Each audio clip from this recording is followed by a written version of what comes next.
जाता है। यदि प्रभु का नाम जप नहीं है, प्रभु के रूप का ध्यान नहीं है, प्रभु की लीलाओं का गायन श्रवण नहीं है और प्रभु के प्रेमी जनों का संग नहीं है, धाम का, उनकी लीला भूमि का आसक्ति स्नेह हृदय में नहीं है, तो सब धोखा है, पक्का समझ लीजिए। खूब साधन पथ पे चल के आपको ये बात बता रहे हैं। निष्ठा, निष्ठा किसे कहते हैं? चाहे जितना भय या प्रलोभन हो, अपनी बात से ना डिगे, उसे निष्ठा कहते हैं। श्रीपाद कह रहे हैं वृंदावन की निष्ठा, गुरु निष्ठा, नाम निष्ठा, प्रभु के लीला गुण श्रवण की निष्ठा या सेवा निष्ठा, यही हमको प्रेम प्रदान करती, जिसका शब्द याद रखो, निष्ठा। यहां हो सब रहा है, लेकिन निष्ठा किसी बिरले में होगी। निष्ठा, प्राण निकल जाए पर हमारी सेवा नहीं छूटेगी। अगर प्राण है तो सेवा होगी। अगर नाम चल रहा है तो प्राण चल रहे हैं, नाम छूटा तो प्राण छूटे, इसे नाम निष्ठा कहते हैं। गुरुदेव की सेवा है तो गुरुनिष्ठ जीवित है, गुरुदेव की सेवा नहीं तो गुरुनिष्ठ है ही नहीं, उसका अस्तित्व ही नहीं। कुछ महापुरुषों ने जो ही सुना कि महाप्रभु हरिवंश चंद्र जो अंतर ध्यान हुए, गुरु निष्ठावान, तो सुनते ही बस मुंह बगर गया, नेत्र खुले रह गए, प्राण निकल गए। कितने ऐसे महापुरुष। महाप्रभु चैतन्य देव विलीन हो गए श्री जगन्नाथ जी में, कितने महाभागवत तत्काल प्राण त्याग दिए। अपने गुरुदेव के प्रति ऐसी निष्ठा या नाम के प्रति निष्ठा या इष्ट देव के प्रति सेवा की निष्ठा, ये बड़ी दुर्लभ है। और निष्ठा प्राप्त हो गई तो अजित भगवान को जीत लिया। ये निष्ठा कैसे मानी जाएगी कि हमारे हृदय में आ रही है?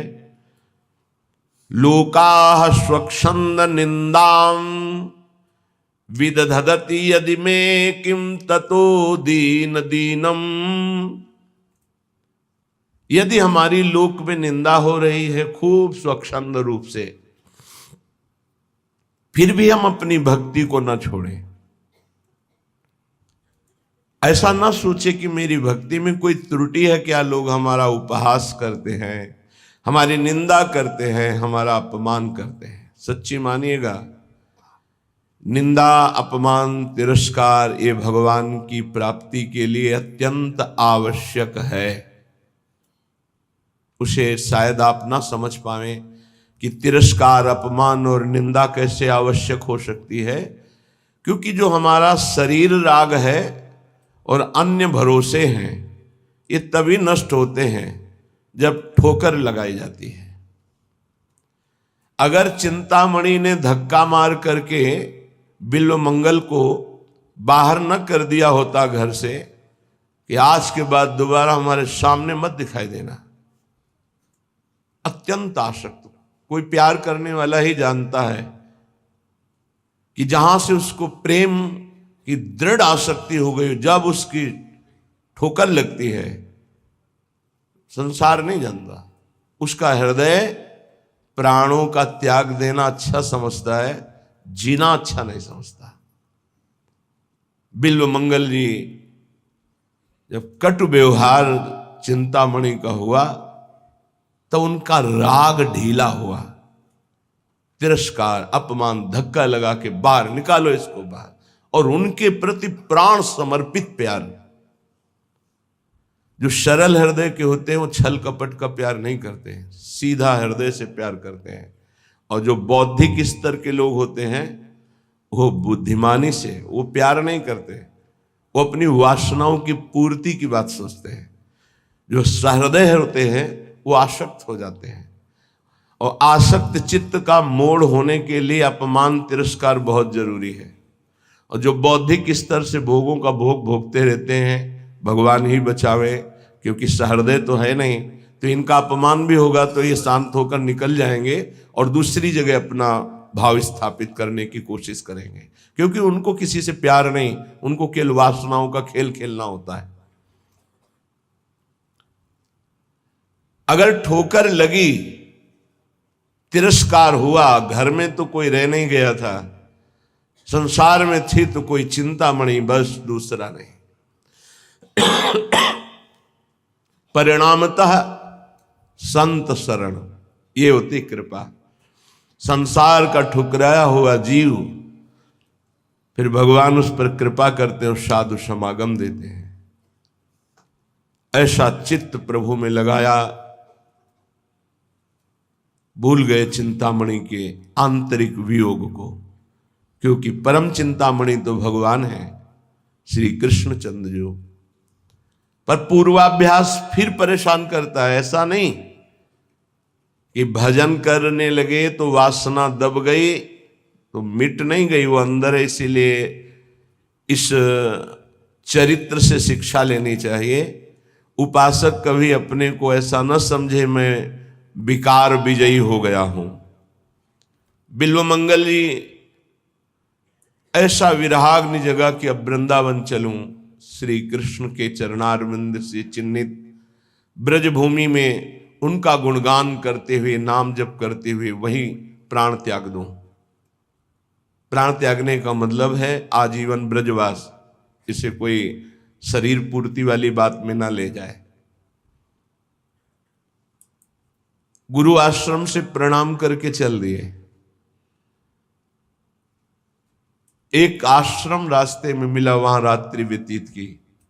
सुबह स्नान करके अपनी दिनचर्या कर रहे थे कि अचानक एक नौवधू वहीं ठाकुर जी का पूजन करने आई हुई थी। बहुत सी माताएं बहनें गांव के आसपास जो मंदिर होते हैं उनके दर्शन निमित्त जाती हैं, पूजन करते हैं। बड़ा सरोवर था, देव मंदिर।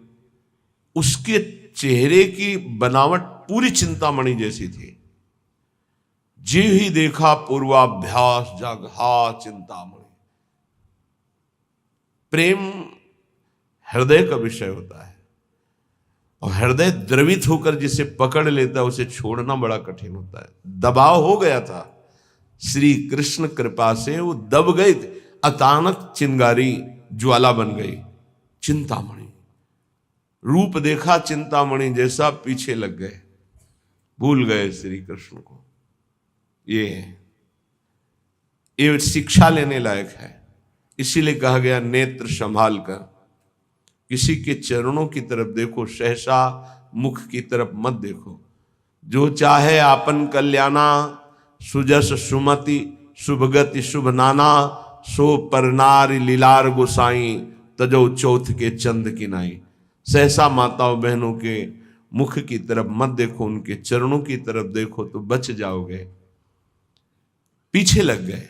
उसने देखा कि कोई वैष्णव है, साधु है, पीछे आ रहा है, पर इसकी दृष्टि ठीक नहीं। माताओं बहनों में एक सामर्थ्य होती है, एक ही दृष्टि में पता चल जाएगा ये व्यक्ति दूषित भाव से देख रहा है या निर्मल भाव से देख रहा है। अपनी चाल और बढ़ाई तो बिल्वमंगल जी पीछे दौड़ने लगे। प्रेमियों को किसी की परवाह नहीं होती। उसका मोड़ है किधर हो जाए, बहुत संभाल के इसीलिए कहा है कि प्रेम पंथ में चलने वाला कोई बिरला ही बहादुर होता है। चढ़ के मैन तुरंग पर चलिबो पावक माई। प्रेम पंथ अति कठिन है, ये सबको निभत ना है। मोम के घोड़े पे चढ़कर आग की ज्वाला से निकलना कितना कठिन है। मोम आंच लगते ही पिघल जाएगी। द्रवित हृदय से इस संसार की ज्वाला में निकल जाओ और कहीं तुम्हें राग ना होने पावे। द्रवित हृदय बहुत ही, जिसका भजन के द्वारा हृदय द्रवित होता है वही जानता है। प्रणाम है भरत जी को, ये द्रवित हृदय का लक्षण है। अपनी परवाह न करके, अपने जीवन की परवाह न करके, साधना की परवाह न करके हिरण के बच्चे को इतना प्यार देना। अगर साधन की दृष्टि से देखो तो दोष हो गया, ममता कर बैठे, और करुणा की दृष्टि से देखो तो बलिहार है, अपनी परवाह न करके एक बार प्यार किया हिरण के बच्चे से तो उसको परम पद प्रदान करके ही छोड़ा, अगला जन्म वही रहुगण है। ये जड़ भरत सिद्ध महापुरुष ब्रह्मबोध संपन्न